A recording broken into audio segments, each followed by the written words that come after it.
number 37. You know, in just 1 week from now, American Top 40 takes a special look at recent rock history. Statistician Ben Marichal is preparing a survey of the 40 top artists of the past 5 years based on Billboard charts from 1967 through August of this year. AT40's fall special next week. Don't miss it. Debuting the Doobie Brothers at number 37. At number 37 in our countdown, a debut song, Listen to the Music by the Doobie Brothers. That's their first chart record. The biggest hits are yet to come as we count them down on AT40. American Top 40. Well, the Doobie Brothers are up next, but before we hear their current hit, let me tell you a little story about them. They were on a tour a couple of months ago, and it was a particularly tiring one. As they wound it up, they decided to do something to help them unwind when they landed at their home base of L.A. They arranged for a special vehicle of each member's choice to take them home, separately, when they landed at L.A. International Airport.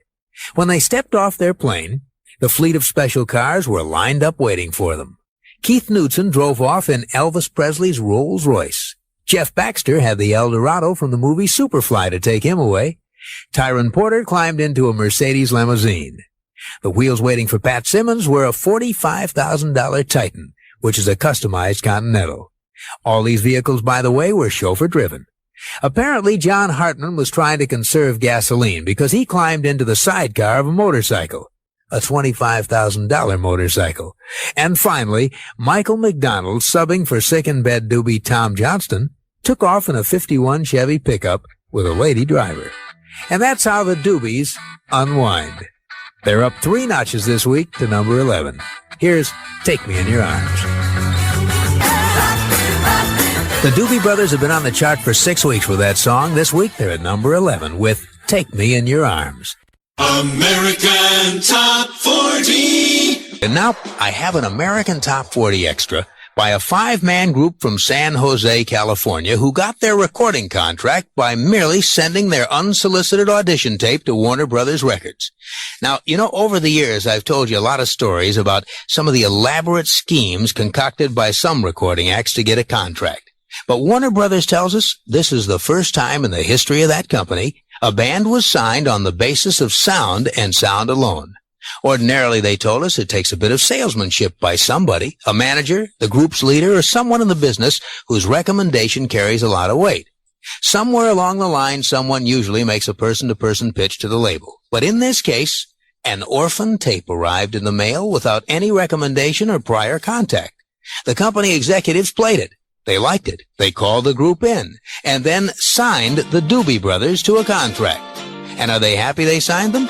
Well, in the past 5 years, they've had 16 chart hits.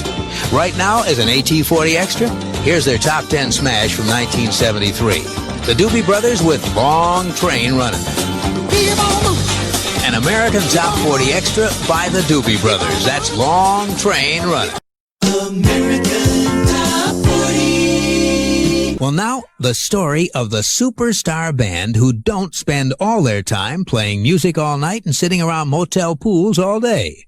This band sponsors parties in children's hospitals and operates a Porsche dealership. I'm talking about the Doobie Brothers, a band that's always been known for its civic-mindedness. When they go on tour, it's for long, hard months, and they give their all for their many fans. But while most bands just relax during their off time, the Doobies continue to work hard, both for themselves and for charity. In past months, for example, the band hosted the Doobie Brothers Golf Classic to raise money for the United Way. To date, they've hosted 4 Christmas parties for handicapped children at Stanford's Children's Hospital. And when the Doobies aren't being charitable, they're dealing with the responsibilities of owning a Porsche Audi dealership in Oakland and a vineyard in Northern California.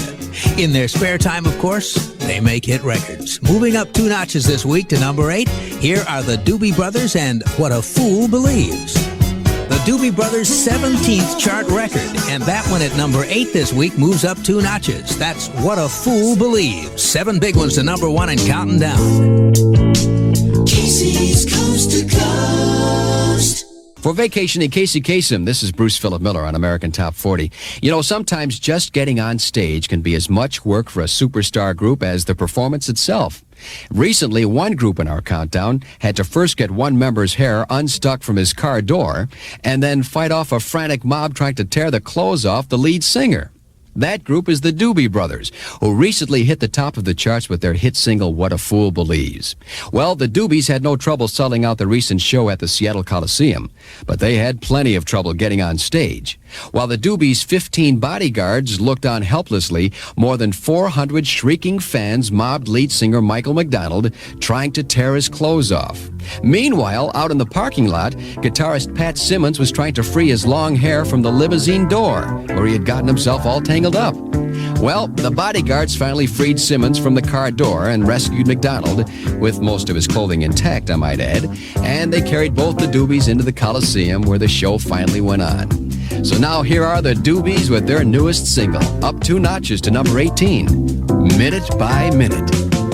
The Doobie Brothers at number 18 this week and on the AT40 charts for the 12th time with Minute by Minute.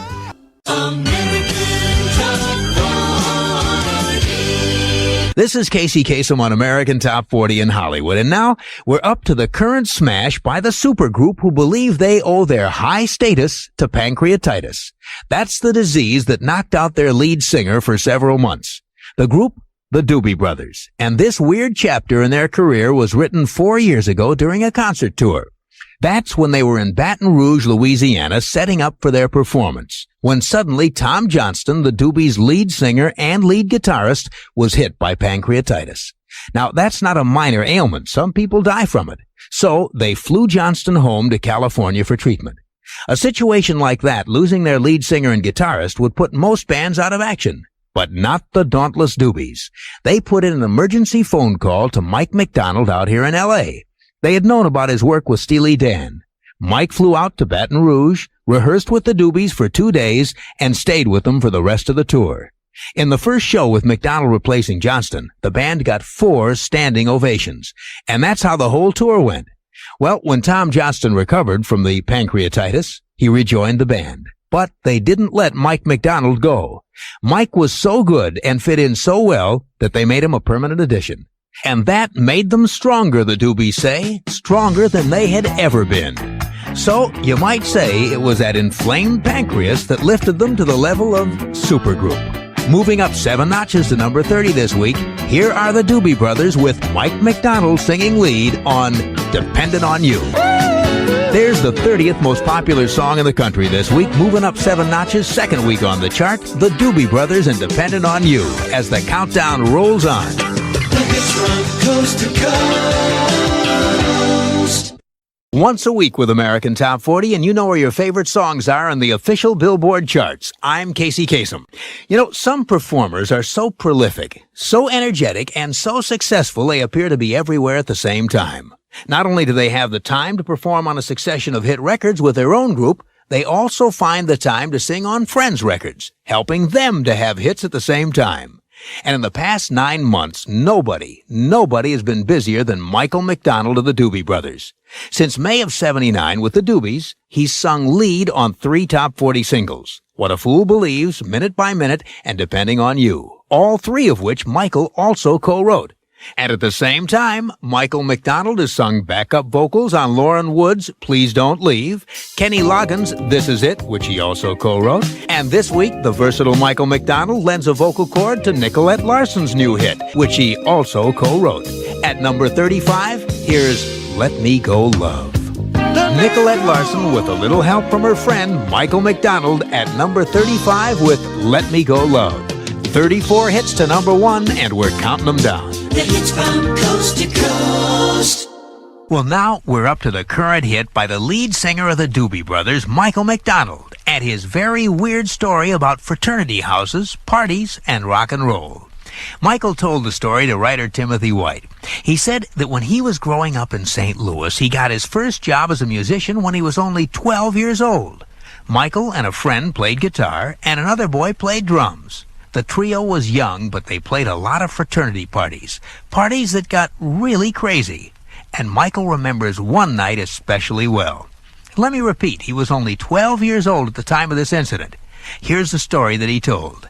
We must have been playing this repetitious nonsense song called Hot Pastrami for at least an hour. And some guy on metal crutches came up, a little drunk, and he goes, "Let me sing, let me sing."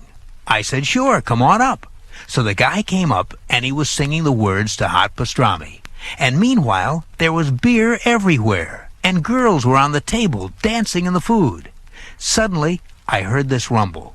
The guy had shocked himself by grabbing the microphone while standing in a pool of beer on his metal crutches. And every time he got back up and grabbed the microphone again, he got shocked again and fell back down. It was at that point that my father arrived to drive us home. And when he saw the party, he went nuts.